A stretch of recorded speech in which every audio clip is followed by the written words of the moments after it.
No crecí creyendo en nada que no pudiera medirse con un monitor o explicarse en un reporte. Soy médico internista, acostumbrado a traducir el dolor en valores de laboratorio y a discutir con calma las urgencias de la noche. En 2017 me asignaron al turno nocturno del Hospital Regional de Valle Norte, un edificio viejo en un pueblo minero de montaña que huele a humedad cuando llueve y a cloro cuando amanece. Allí aprendí que hay silencios que no son ausencia de ruido, sino la presencia de algo que no quiere ser nombrado. La primera noche de la que hablo estaba cayendo una tormenta de esas que golpean el techo como si buscaran entrar. A la 1:50 de la mañana me encontraba revisando notas en la estación de enfermería. La sala de observación parecía dormida. Un hipertenso roncaba con los labios resecos, una adolescente con apendicitis convalecía hecha un ovillo y el pasillo se abría como una boca larga hacia el quirófano apagado. A la 1:55, sin anuncio, la luz se cortó. No fue el parpadeo breve previo a la entrada de la planta. Fue un vacío. El sonido de la lluvia se atenuó, como si los muros hubieran tragado el mundo exterior. Un frío seco, impropio del clima y del edificio, reptó por la espalda.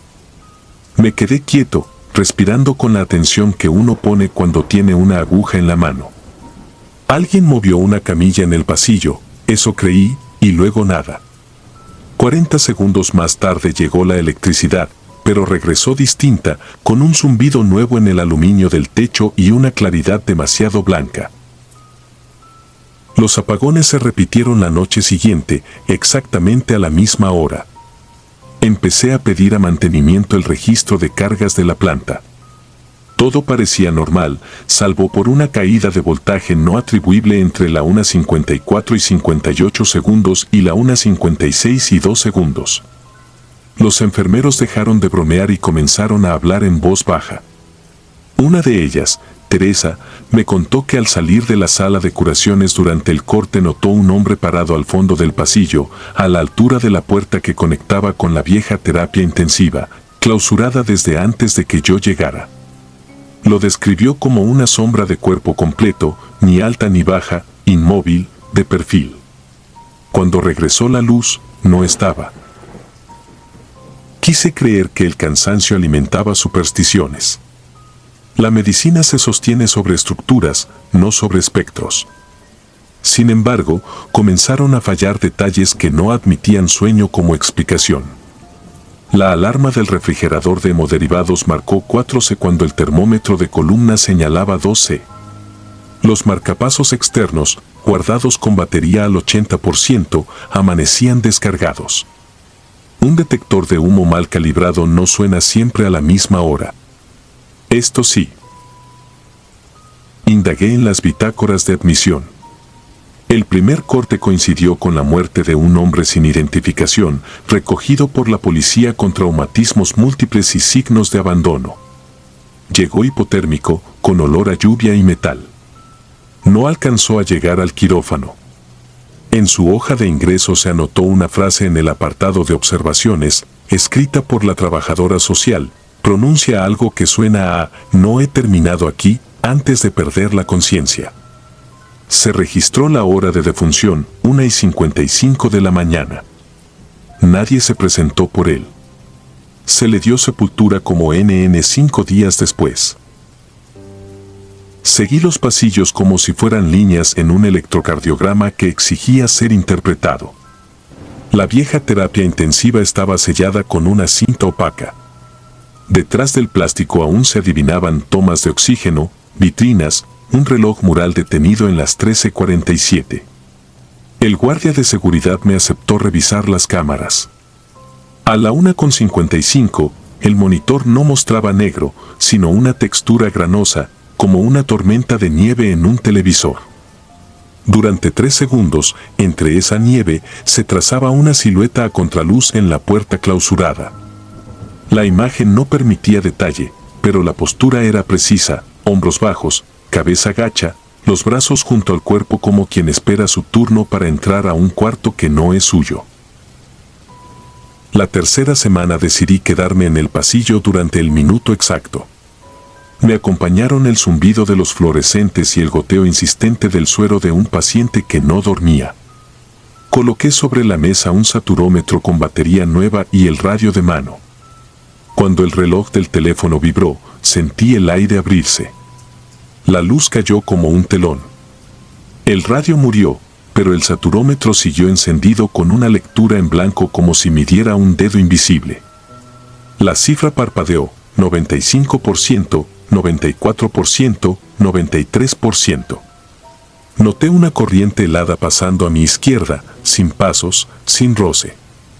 Del otro lado del plástico de terapia, algo empujó desde dentro. No fue un golpe. Fue un intento de abrir con paciencia. Entonces la luz volvió. El saturómetro marcaba 0. El plástico colgaba inmóvil. Dormir dejó de ser descanso y se convirtió en espera. No todos los minutos 55 eran iguales. A veces la oscuridad duraba apenas el tiempo de un pestañeo. En otras, se estiraba lo suficiente para que uno calculase su respiración, para que algún paciente, creyéndose solo, susurrara una oración. Una madrugada de sábado, el negro nos tomó durante 3 minutos. Cuando regresó la luz, las cajas del almacén de curaciones estaban apiladas de otro modo, la camilla de trauma tenía las ruedas apuntando hacia la puerta y en el vidrio del área de rayos X, empañado por la lluvia, se delineó la marca de una mano abierta. La jefa de hospital habló de estrés. Pidió discreción con los pacientes, exigió reportes. Todos los redactamos con la asepsia de quien relata una extracción de sangre. En los pasillos, sin embargo, crecía una prudencia triste. No era miedo a la sombra, era una forma nueva de respeto, la certeza de que algo reclamaba un lugar. Comencé a recorrer las historias clínicas de defunciones de años anteriores. Descubrí que el edificio fue reabierto después de un derrumbe parcial en 1999.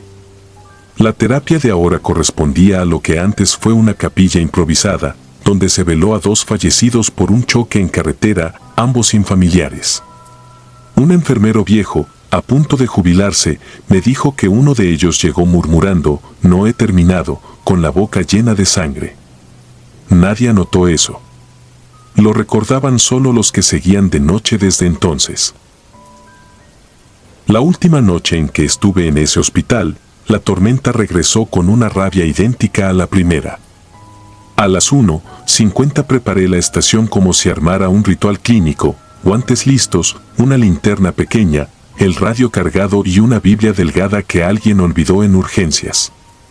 No por devoción, sino por superstición ajena. Coloqué la linterna apuntando hacia el plástico de terapia y caminé hasta la conexión con el módulo antiguo. Tomé el reloj del pasillo y lo comparé con mi teléfono. Ambos marcaron 1:54. Entonces ocurrió algo que no había visto: el pasillo empezó a llenarse de una neblina baja, apenas una leve condensación a ras del piso. No tenía olor. Los monitores encendidos en observación iniciaron un pitido desigual, como si sus alarmas avisanen de algo abstracto. A las 1:55 exactas, el apagón perforó el edificio. No vi negro. Vi una sombra completarse delante del plástico. Tenía contorno, hombros, una cabeza sin rasgos. No avanzó. Sentí la temperatura descender de golpe, los pelos del antebrazo se me erizaron debajo de la bata. Dije en voz baja, sin pensar qué decía: ¿qué necesita? El aire vibró como cuando cierra una puerta a la distancia. La sombra dio la impresión de girar la cara hacia mí, pero no hubo rostro. La linterna parpadeó y se apagó sola. El radio crujió con una estática húmeda. En el suero de la adolescente con apendicitis, la gota dejó de caer por un segundo, suspendida como un ojo. Me moví por impulso. Caminé hacia la vieja terapia y descorrí un poco el plástico, apenas lo suficiente para meter la mano. El frío ahí adentro no pertenecía al clima ni a ningún aire acondicionado. Saqué la mano con una tarjeta de identificación antigua pegada a la cinta por dentro, como si alguien la hubiese dejado atrapada. Tenía iniciales borradas y un número de expediente. Cuando volvió la luz me di cuenta de que la sombra había desaparecido y de que el reloj del pasillo seguía marcando una 55. Busqué el número en archivos. No correspondía a ninguna persona viva ni a ninguna defunción registrada a mi llegada. Era un expediente de 1999 de un paciente sin nombre identificado como varón adulto NN, ingresado por atropellamiento bajo lluvia, con hipotermia, fallecido en tránsito a quirófano.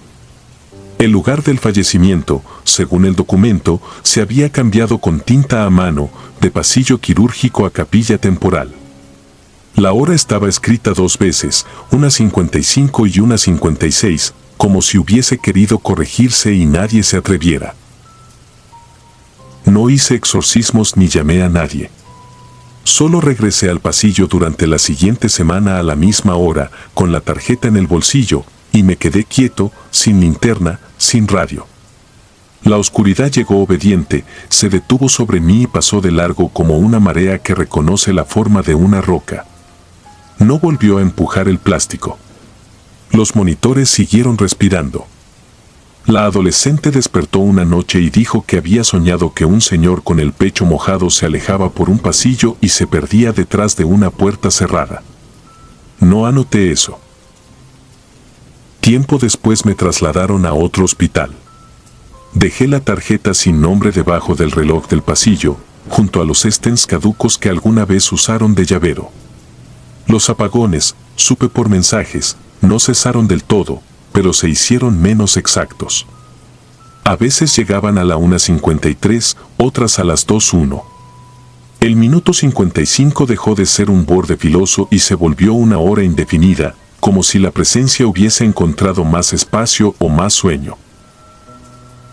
Aún no creo en fantasmas, no en los de sábana y lamento. Creo en las cosas que buscan terminar lo que interrumpimos sin querer.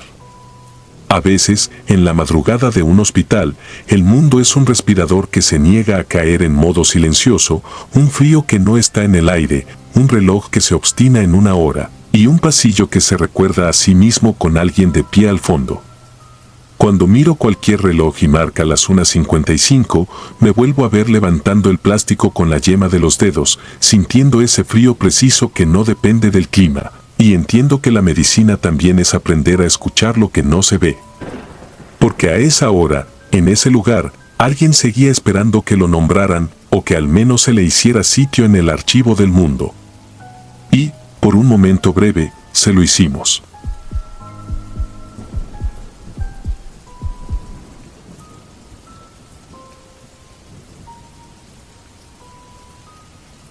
Me llamo Mariana y llevo 11 años en terapia intensiva. No trabajo en un hospital pequeño ni antiguo, trabajo en el Hospital Regional de Atlixco, Puebla, un edificio de paredes recién pintadas y pasillos con lámparas LED que no deberían parpadear. Aún así, por las madrugadas, a partir de las 1, todo lo nuevo parece ponerse de acuerdo para fallar lo justo, sensores que se descalibran, bombas que marcan burbujas que no existen. Alarmas que laten en falso como si el miedo fuera una señal más en el monitor. Los de mantenimiento dicen que es la red eléctrica, que el transformador de la zona se satura. Los médicos bromean con que la noche, como a cualquiera, se le sube el azúcar. Yo prefería creer esas explicaciones hasta que empecé a notar lo que nadie quería ver. La primera vez fue en 2017, en mi primer turno fija de noche. Teníamos a un señor que ingresó desde urgencias por un paro respiratorio, reconectado y estable a altas dosis de vasopresores. Todo en su cama estaba en orden, ventilador en modo asistido, saturación por arriba de 90 con oxígeno suplementario, ritmo sinusal en 78.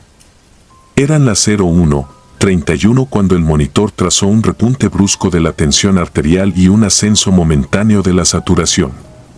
No duró ni un minuto. Yo estaba terminando un registro, me acerqué a revisar cables y fijaciones, y en ese momento el trazo se volvió una línea plana. Ni taquicardia previa, ni desaturación progresiva, ni alarmas escalando. Solo ese pico inexplicable que, en retrospectiva, fue más un gesto que un dato. La médico de guardia certificó la muerte con la rutina con que se certifican esas cosas. A mí me temblaron los dedos al firmar el horario exacto. Lo atribuí a la novatez en noches fijas. Decidí que debía endurecerme. Pero el patrón regresó. Otra paciente, 2 días después.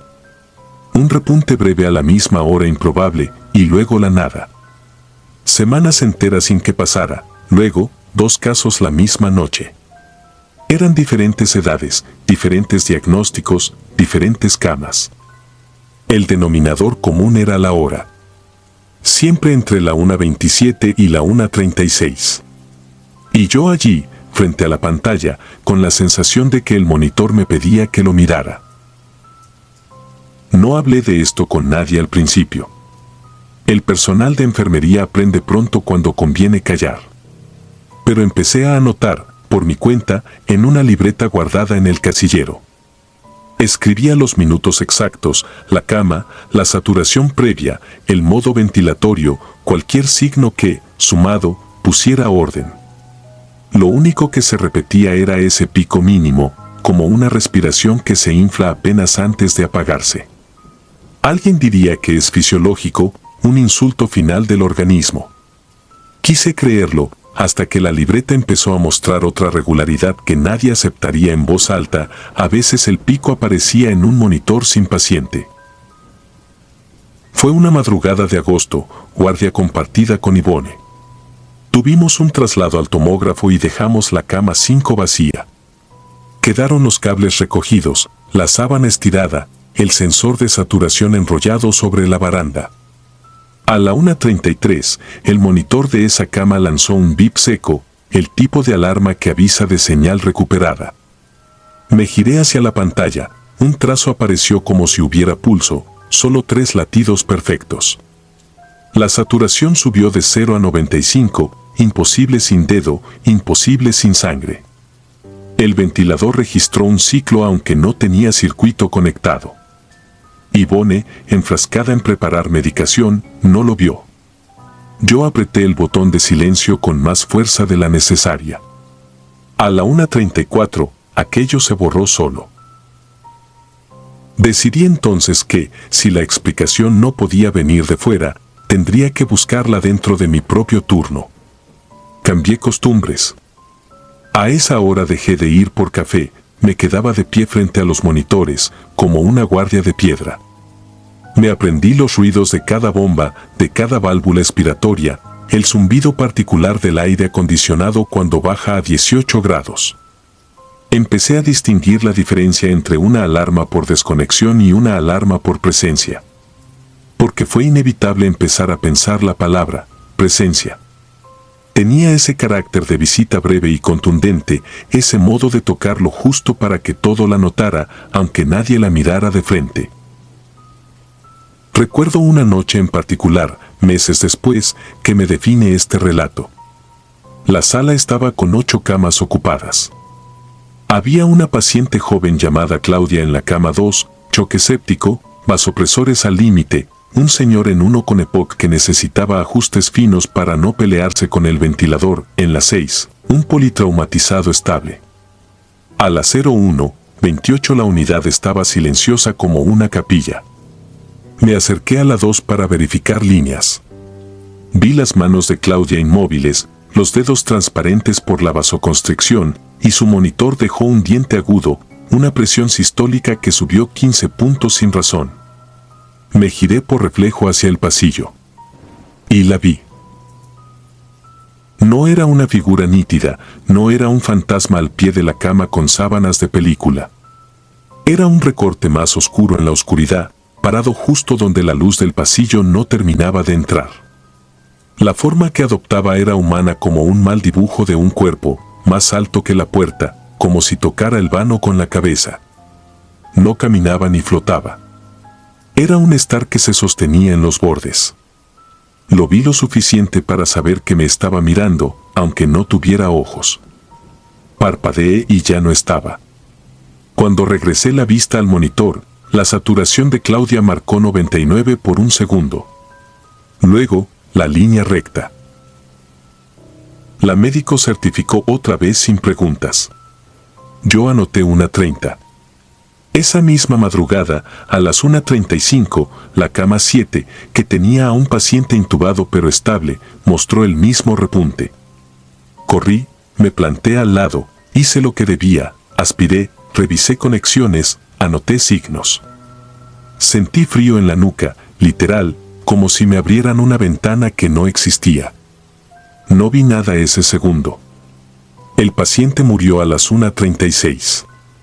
El frío quedó pegado al cuello como una garra sin uñas. Esa semana decidí probar algo que ahora me parece una locura, pero que entonces fue la única manera de recuperar control.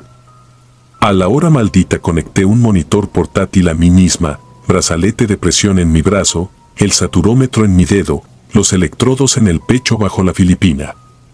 No era la primera enfermera en hacer un autoestudio improvisado. A veces lo hacemos cuando sospechamos que nos baja el azúcar. Me quedé de pie en la antesala, con la pantalla colgando del carro de curaciones. Si había una presencia que tocaba los equipos, quería saber si también podía tocar mi trazo. La primera noche no pasó nada. La segunda, tampoco. La tercera, con la sala llena, con mi compañera al teléfono peleándose por una cama en nefrología, la hora se cumplió. A las 1:29, mi presión subió 10 puntos sin que dejara de estar quieta. Los latidos subieron de 74 a 110 en 2 segundos. Sentí un vértigo corto como el de subir escalones de 2 en 2. La piel del brazo se me erizó bajo el brazalete. De golpe, escuché el bip de la cama 4 que reclamaba atención y me moví hacia allá, arrastrando mi monitor portátil como una mascota asustada. Cuando pasé frente al cubículo de aislamiento, noté de reojo el reflejo en el vidrio, otra vez el recorte oscuro, esta vez dentro del cuarto, justo detrás de la cabeza del paciente. Di 2 pasos hacia adentro. El vidrio devolvió mi figura de perfil y, por milésimas, 2 sombras que no eran yo. El paciente de la 4 murió a las 01:32 sin historia. Mi monitor, colgado del carro, marcó un segundo pico y luego volvió a mi 78, como si me hubieran tomado y soltado. Arranqué los electrodos con enojo. Dejé marca en mi piel. Esa noche, cuando terminé de escribir en la libreta lo ocurrido, añadí algo que nunca me había permitido escribir: no es el cuerpo el que se esfuerza por quedarse, es algo que llega a confirmar que ya puede irse. No sé si era la forma correcta de pensarlo. Era la única que me dejaba mover las manos. Empecé a hablarles, bajito, a los que estaban en esa franja incierta. No eran discursos, no eran rezos. Les decía con un hilo de voz que no estaban solos, que yo me encargaba de la última medición, que nadie más tendría que ver el número final. Me gustaba pensar que acompaña a mis pacientes hasta el final como se acompaña a un conocido a esperar el camión. Cuando el pico aparecía, yo me acercaba, ponía la mano en el borde de la sábana y respiraba despacio, como si pudiera contagiarles un ritmo que ya no era de ellos. A veces, cuando la línea plana llegaba, la sensación de paz era real. Otras, el frío en la nuca me hacía querer arrancar las luces del techo con las uñas. Alguien dirá, sugestionada. Lo pensé 1000 veces. Fui a terapia. Dormí en horarios estrictos. Evité el café. Cambié turnos. Me mandaron a diurno un mes y el patrón desapareció, pero las pesadillas no. En ellas, la unidad se vaciaba y yo caminaba entre camas sin colchón, y en cada monitor, aunque no hubiera paciente, aparecía el mismo pico. Entonces oía mis propios pasos sonar como alarmas y veía mi saturación subir al 100 sin que estuviera respirando. Volví a la noche por necesidad del servicio y por esa manía de terminar lo que uno empieza. Ya no uso el monitor en mí. Ya no busco el reflejo en los vidrios. Solo tomo registro, unos pocos segundos antes del pico, de algo que he aprendido a sentir con una claridad triste: el aire cambia. Es como si la sala se acomodara, como si las máquinas se enderezaran. El pico no es ruido, es una firma. La última guardia que quiero contar no terminó con la muerte de un paciente, sino con algo que me obligó a cambiar la forma de estar en la sala. Era jueves, octubre otra vez, 1:30 clavadas. Teníamos a un señor en la cama 8 agonizando sin luchar, la respiración mecánica ya sin coordinación con su diafragma. Yo estaba a su lado, con la mano en la sábana. Sentí el frío, el acomodarse del aire, y vi de reojo la sombra en el cristal del reloj de pared. El pico apareció en su monitor como un latido de gigante, y al mismo tiempo, hice algo que nunca había hecho, levanté la vista y seguí la sombra con la mirada. No se quedó en la cama 8. Se desplazó, sin moverse, como si la sala girara bajo ella, hacia la cama 1. El monitor de la 1 marcó un repunte sin que el paciente estuviera grave. La 3, que tenía buen pronóstico, mostró una saturación perfecta durante un segundo. La 5, vacía, dio un bip de señal. Era un recorrido. Era un sensor. Me quedé inmóvil, con la impresión absurda de que contaba, de que verificaba, de que elegía. Cuando volvió a la 8, el hombre se fue en silencio. La sombra no se detuvo. Pasó junto a mí. La pantalla del monitor central, en la estación de enfermería, marcó un número que no existe, una frecuencia de 0 que duró un instante. Luego, todo volvió a lo normal, o a lo que en noches como esa llamamos normal. Desde esa noche entendí que lo mío no es resolverlo. No tengo la herramienta, ni la palabra, ni la autoridad para ponerle nombre. Solo sé esto, ese último pico no pertenece al paciente. Pertenece a algo que viene. No sé si cuida, si pesa, si recoge, si roba. No he vuelto a verla como aquella vez, tan descarada y completa. A veces, al terminar mi registro, pienso que quizá aprendió que yo también miro los monitores, que también me detengo a contar. Que tal vez un día me toque a mí ser la cama vacía que da un bip imposible. Y entonces recuerdo el frío y ese modo eléctrico de plantarse en el borde de lo real. Cuando la hora se acerca, acomodo las sábanas, ajusto los cables, reviso que todo esté en su lugar. Me recargo en la baranda, respiro hondo y espero. Y cuando el pico aparece, hago lo único que puedo, sostener la mirada hacia donde no hay ojos y anotar, con letra firme, la exactitud de lo que nadie quiere escribir. Porque si algo he aprendido en la noche es que lo inexplicable también tiene horario, y que hay gestos tan breves que, si uno los nombra, ya es demasiado tarde para negarlos. Antes de continuar, si disfrutas de mi contenido deja tu like y suscríbete, ayudarías mucho. Y dime a qué hora te atreves a escuchar estas siniestras historias. Ahora sin más interrupciones continuemos.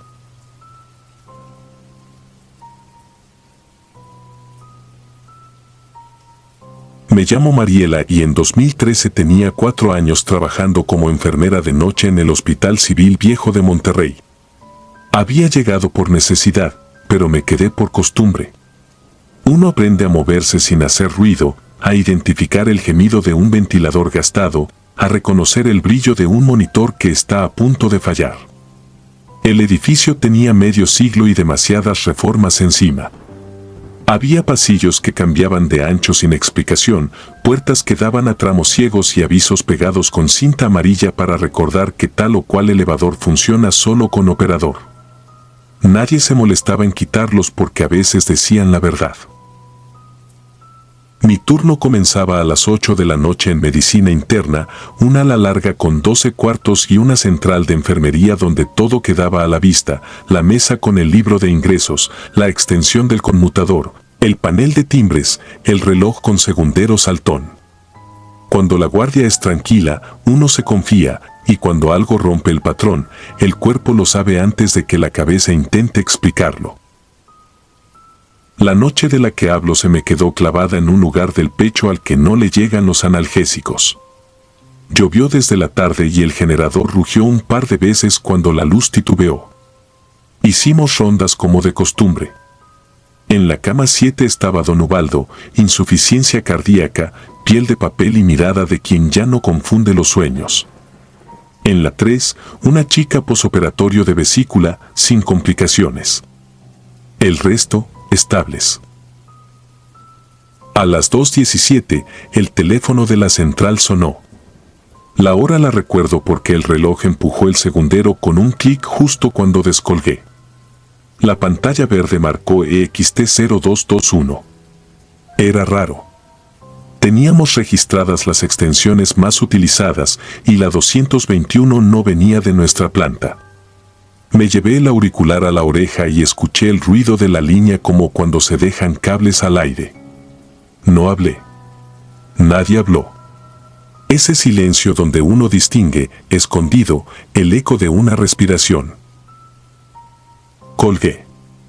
Me dije que sería un cruce de llamadas por la lluvia. Seguí con lo mío. 10 minutos después, el bip del monitor en la cama 7 cambió de ritmo. Fui a revisar. Don Ubaldo no me miraba a mí, miraba por encima de mi hombro, hacia la puerta entreabierta del cuarto. Ya llegó, murmuró, muy bajo. No insistí. Le acomodé el oxígeno, revisé la presión, anoté. Al salir, el pasillo estaba más frío que antes. Me ajusté la filipina, volví a la central. El reloj marcaba 2:29 cuando el teléfono sonó otra vez. EXT0221. Respondí.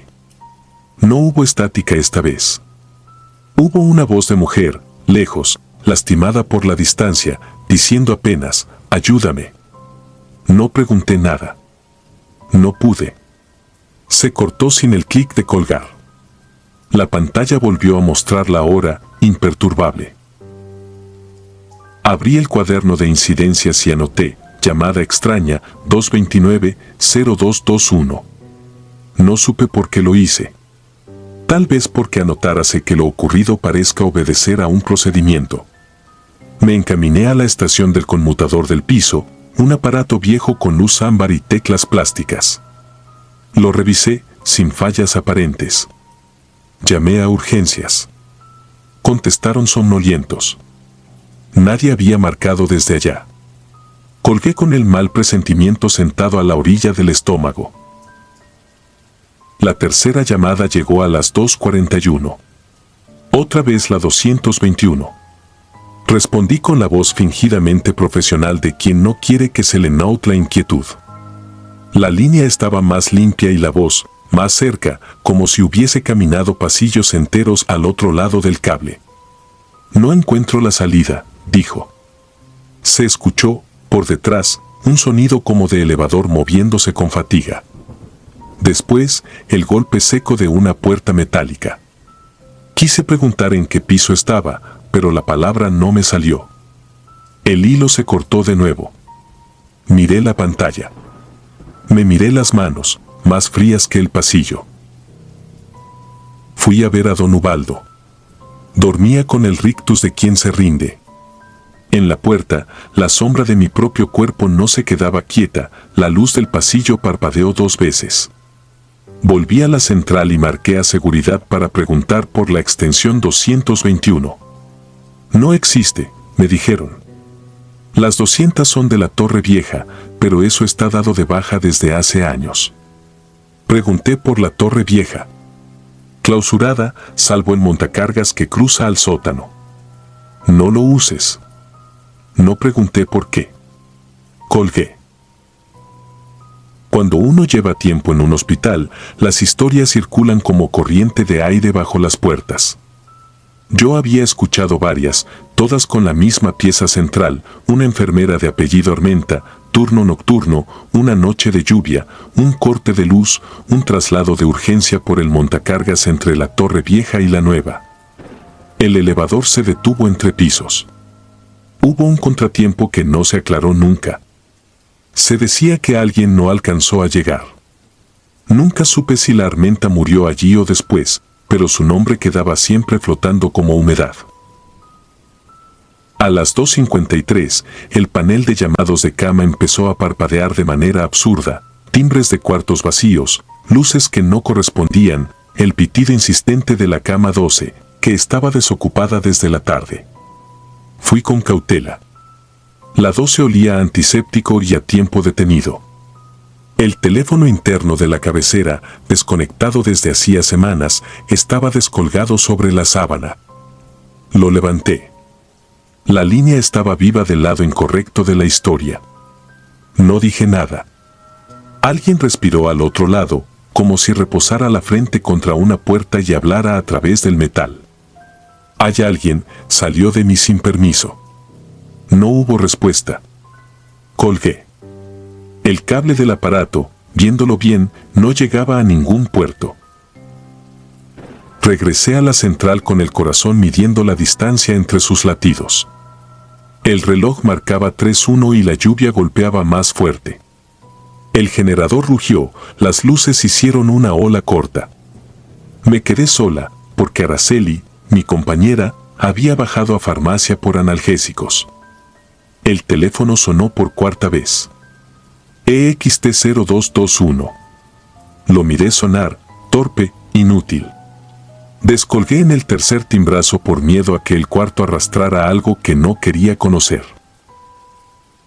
La voz ya no parecía lejos. Dijo mi nombre con esa tensa familiaridad de quien ha leído listas con tu nombre demasiadas veces. No pregunté cómo lo sabía. Dijo, no abre. Y luego, se quedó entre pisos. Supe de que hablaba sin verla. Imaginé el montacargas viejo detenido en un vacío angosto, el olor a aceite y concreto, el aire que no corre. La piel me picó por dentro, como si mi cuerpo hubiese sido llamado por la memoria de otro. Un código azul en la cama 7 me arrancó la ensoñación. Corrí. Don Ubaldo se había ido. Lo supe antes de mirar la curva plana. Hicimos lo debido. A veces la dignidad es una coreografía necesaria para los vivos. Tapé su rostro. Apagué el monitor. El pasillo seguía frío, pero algo más lo había ocupado, un aroma agrio, metálico, que no venía de ningún lado identificable. Al volver a la central, un papel doblado me aguardaba sobre el libro de ingresos.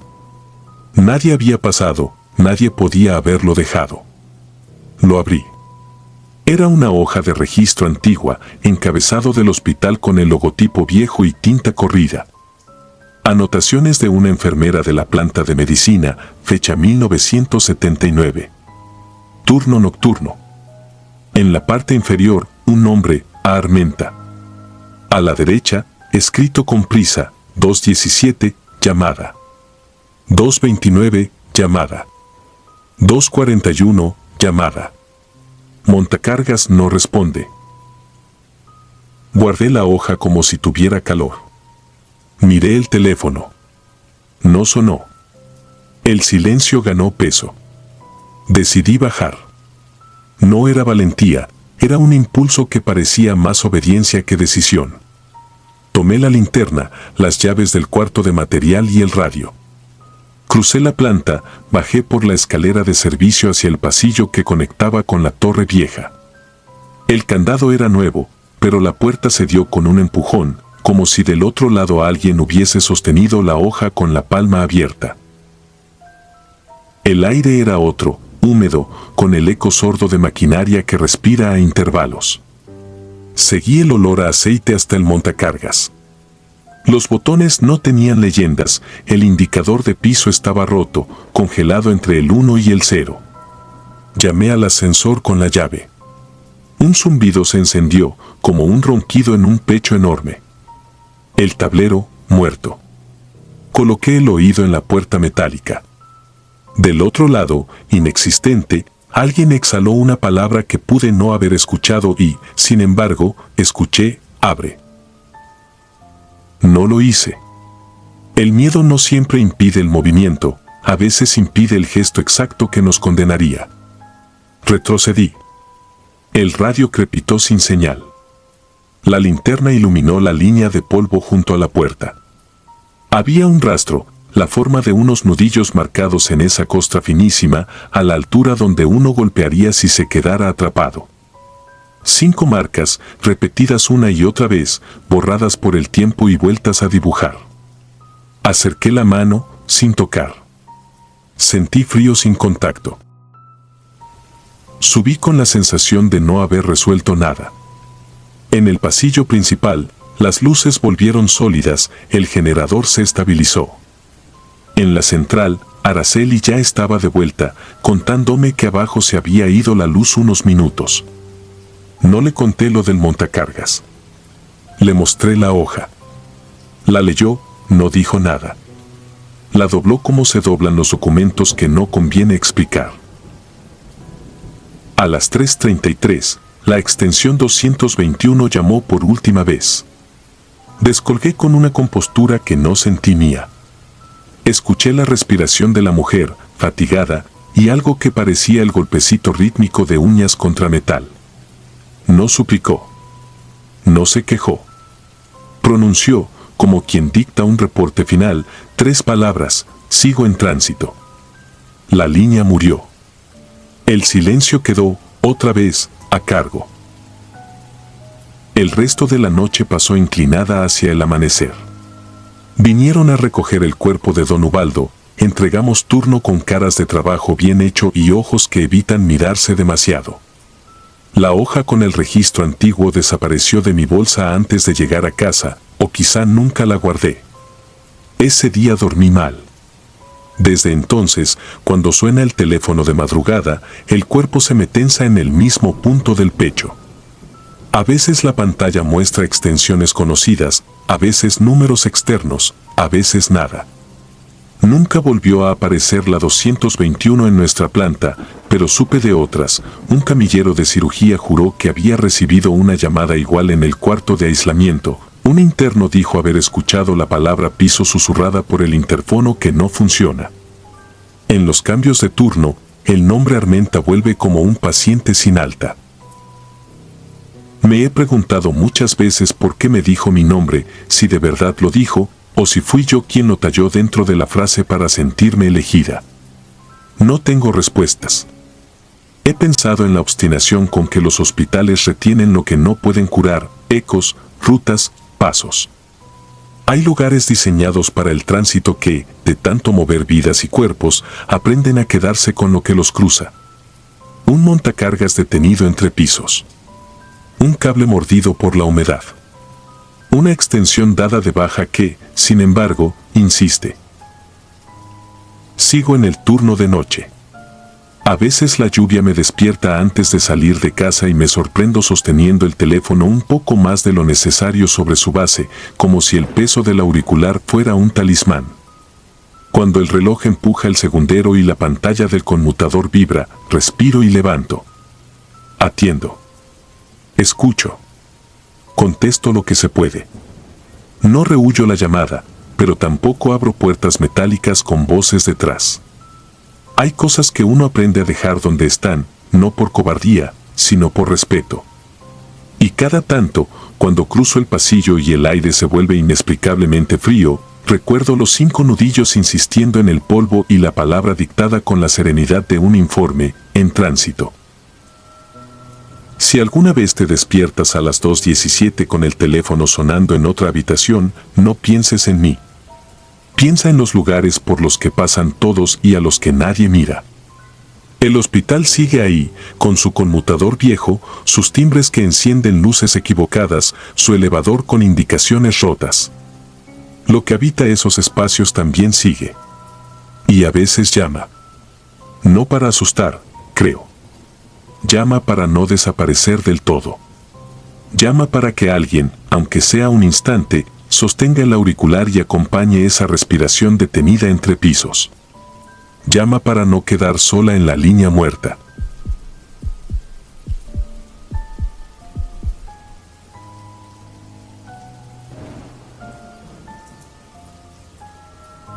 Nunca quise admitirlo en voz alta, porque una vez que uno pronuncia algo así deja de ser sugestión y comienza a ser un hecho que te acompaña como una sombra. Fui jefe de guardia de enfermería en el Hospital Integral de Santa Lucía, un cascarón de concreto levantado en los años 80 en la Sierra de Sinaloa, a 2 horas de la costa. El edificio nunca fue realmente moderno y, con los años, lo que era provisional se volvió permanente, cables expuestos escondidos bajo cinta aislante, lámparas de techo que vibraban con un zumbido tenue, puertas que no cerraban bien y un generador viejo, de esos que parecían respirar con toscada que arrancaban.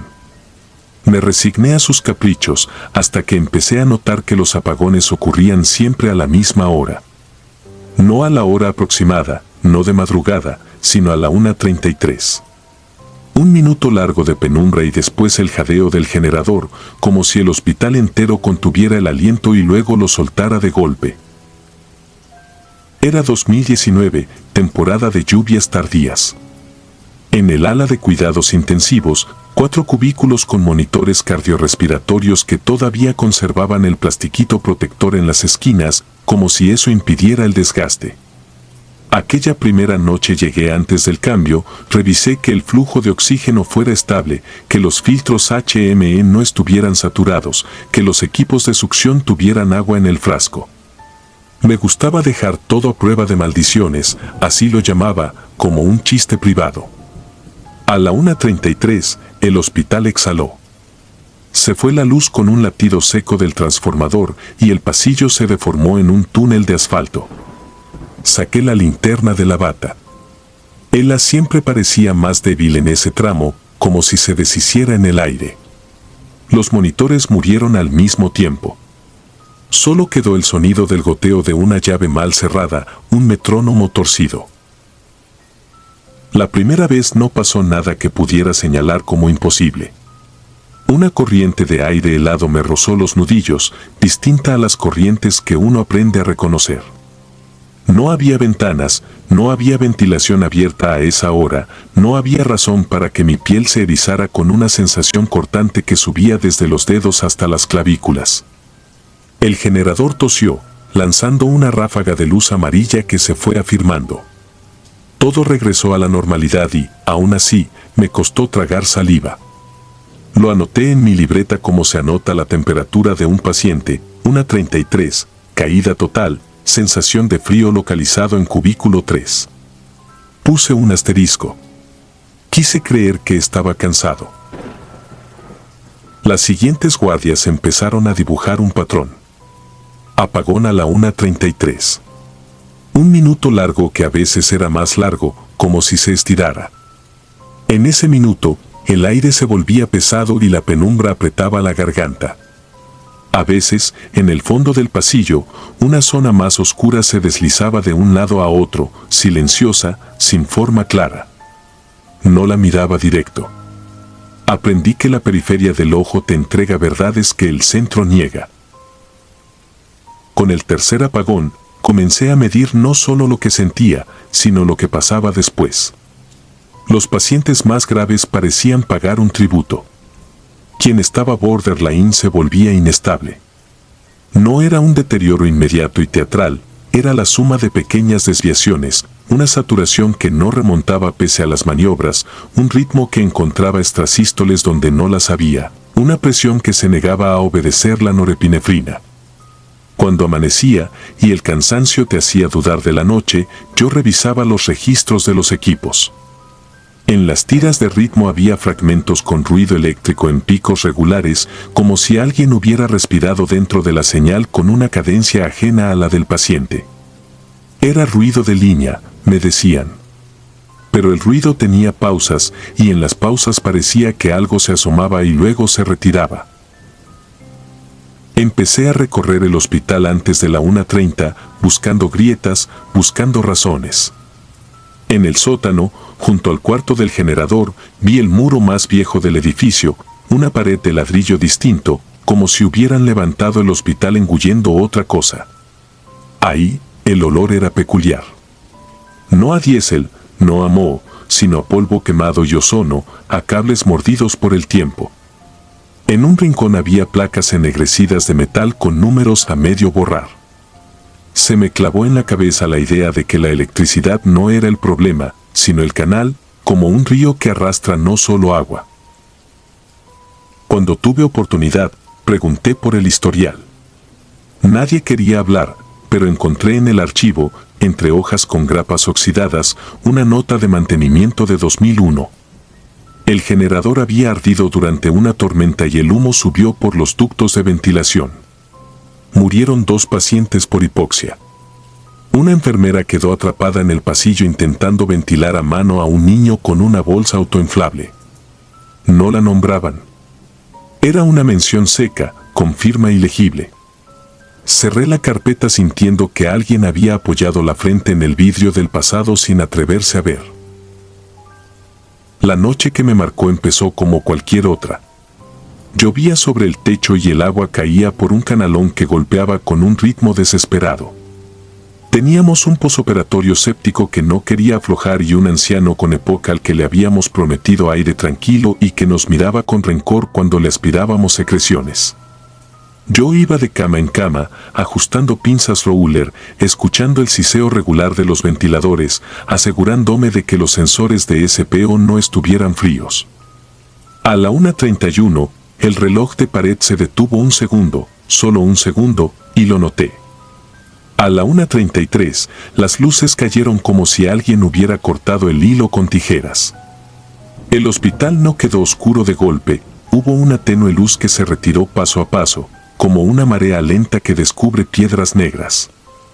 Caminé con la linterna al cubículo del niño, no el de la nota antigua, otro, un pequeño al que los bronquios castigaban sin piedad. En la pantalla apagada, mi rostro era un óvalo gris y detrás de mí, por un instante, vi algo que no tenía bordes. No fue un reflejo. Se movió cuando yo no me moví.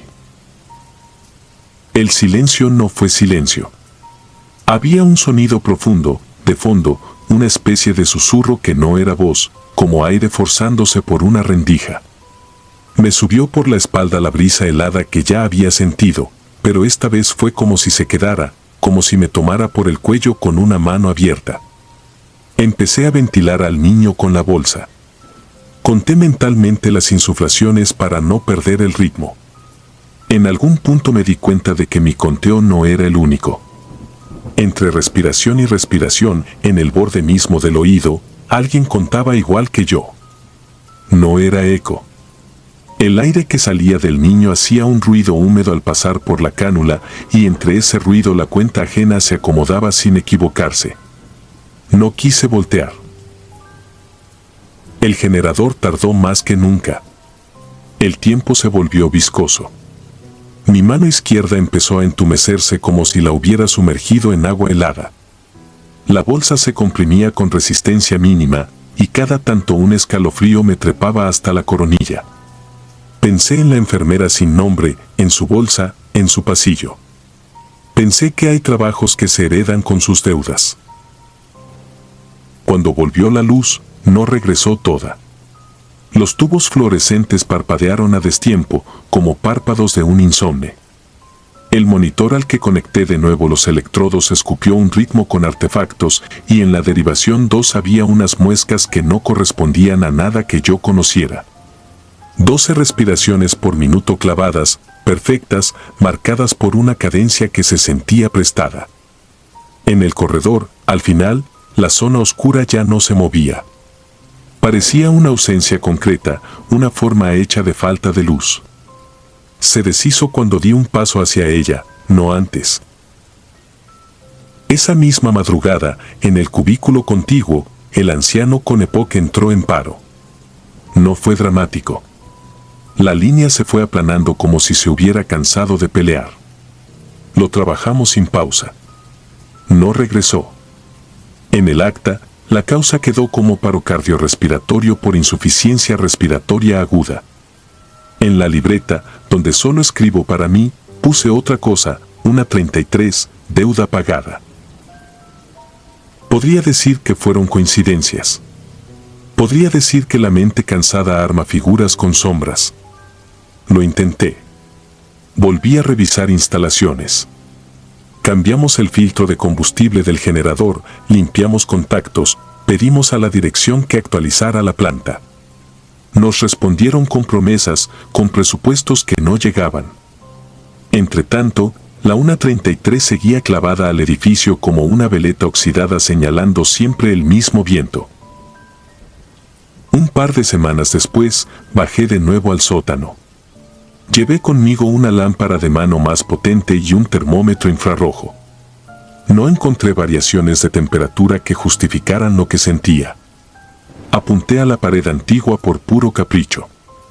A simple vista, eran ladrillos viejos. A pocos centímetros, noté un relieve irregular, como si hubieran retirado una placa. Acerqué la lámpara. Al borde de la mancha más oscura, había líneas de arañazos verticales, pequeñas, agrupadas, marcas de uñas en el mortero. Retiré la luz de golpe porque algo en mi estómago se contrajo. Sentí el aire cambiar, como si el sótano hubiera inspirado. Guardé la linterna con un temblor que me dio vergüenza. Subí a la superficie con el corazón golpeándome en las costillas como un pájaro contra un vidrio. No hablé de las marcas. Aprendí a preparar el turno como se prepara un ritual. Antes de la 1:30, cerraba bien los circuitos, revisaba las conexiones a tierra, dejaba las bolsas listas, comprobaba las baterías internas, aseguraba que los tubos no tuvieran condensación. Si alguien dormía, le alisaba la sábana con un gesto que se volvió supersticioso. En mi cabeza, esa enfermera sin nombre terminaba su ronda cada noche, a la misma hora, buscando con prisa a un niño que no estaba, siguiendo la ruta de un aire que le faltó una vez. Me gustaba pensar que no venía por nosotros, sino que pasaba a través, como una corriente que no se cuestiona el cauce. A finales de ese año fui reasignado. Cambié de hospital. Dormí por primera vez en semanas sin sobresaltos. Me convencí de que los edificios tienen sonidos y manías, que aquel simplemente había aprendido a asustarnos. Pero hay cosas que no se quedan en un lugar. Cada tanto, a las 1:33 de la madrugada, aunque no esté de guardia, me despierto sin razón. La habitación está en silencio y, aún así, oigo el golpeteo del canalón de Santa Lucía, la tos del generador, el murmullo del aire buscando por dónde entrar. Me quedo escuchando, clavado en la cama, midiendo con el pecho la distancia de algo que pasa a través. Cuando el reloj cambia a 1:34, mis hombros se aflojan por un instante. No sé por qué, pero siempre me llevo la mano izquierda al cuello. En la piel, bajo la nuez, tengo una marca pálida con la forma de 4 dedos y un pulgar.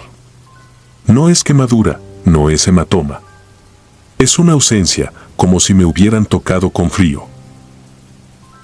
No cuento esto para que me crean. Lo escribo porque todavía a veces, cuando el viento cambia, siento la bolsa autoinflable en mi mano, la resistencia mínima, el conteo que no es mío marcándome el ritmo. Y porque en los cuartos de hospital, donde nada debería pertenecer a nadie, hay cosas que insisten en volver a la hora exacta, buscando completar un gesto que quedó inconcluso hace años, cuando una persona sin nombre se quedó sin aire en un pasillo y el edificio aprendió a respirar con su recuerdo. Si alguien trabaja en un lugar como ese, sabrá de qué hablo. No se trata de ver. Se trata de admitir que, en el minuto muerto, el hospital entero se convierte en un tórax inmenso que sube y baja muy despacio, esperando que alguien, desde adentro, le cuente otra vez las respiraciones. Si disfrutas de los relatos, te invitamos a apoyarnos con un like y un comentario, ya que eso nos ayuda muchísimo.